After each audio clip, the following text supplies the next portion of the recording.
नमस्कार मित्रांनो, स्वागत आहे तुमचे आपल्या व्हिडिओत।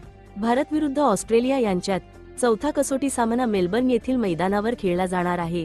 मालिकेतील या अगोदर झालेल्या 3 सामन्यांमध्ये पहिला सामना भारताने, दुसरा सामना ऑस्ट्रेलियाने जिंकला तर तिसरा सामना अनिर्णित राहिला होता। मालिका सध्या 1-1 बरोबरीत आहे, त्यामुळे बॉर्डर गावस्कर ट्रॉफी निर्णायक मोडवर आली आहे।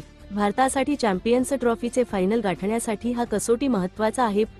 चौथ्या कसोटीत कसा असणार भारतीय संघ आणि किती वाजता सुरू होणार आहे सामना, हे सर्व आजच्या व्हिडिओतून जाणून घेणार आहोत। त्यासाठी व्हिडिओ शेवटपर्यंत जरूर पहा। चॅनलवर नवीन असाल तर चॅनलला सबस्क्राइब आणि व्हिडिओला एक लाईक जरूर करा। तर भारत आणि ऑस्ट्रेलिया यांच्यातील चौथा कसोटी सामना गुरुवार 26 डिसेंबर पासून मेलबर्न क्रिकेट मैदानावर खेळवला जाणार आहे। सामना भारतीय वेळेनुसार पहाटे 5 वाजता सुरू होणार आहे। सामन्याचा नाणेफेक भारतीय वेळेनुसार पहाटे 4:40 सुरू होईल। आजपर्यंत मेलबर्न येथील मैदानावर भारत ऑस्ट्रेलिया 14 वेळा आमनेसामने आले असून 8 वेळा ऑस्ट्रेलियाने तर 4 वेळा भारताने विजय मिळवला आहे, तर 2 सामने अनिर्णित राहिले आहेत। मेलबर्नमध्ये भारतीय संघ प्लेइंग 11 मध्ये बदल करण्याची शक्यता आहे। वॉशिंग्टन सुंदर आणि प्रसिद्ध क्रिशनाला, नितीश रेड्डी आणि मोहम्मद सिराज ऐवजी संधी मिळण्याची शक्यता आहे।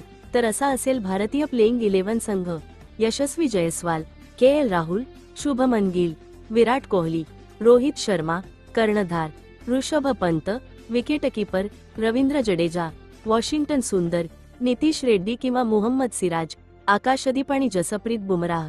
तर असा असेल मेलबर्न येथील बॉक्सिंग डे कसोटीसाठीचा प्लेइंग 11 संघ।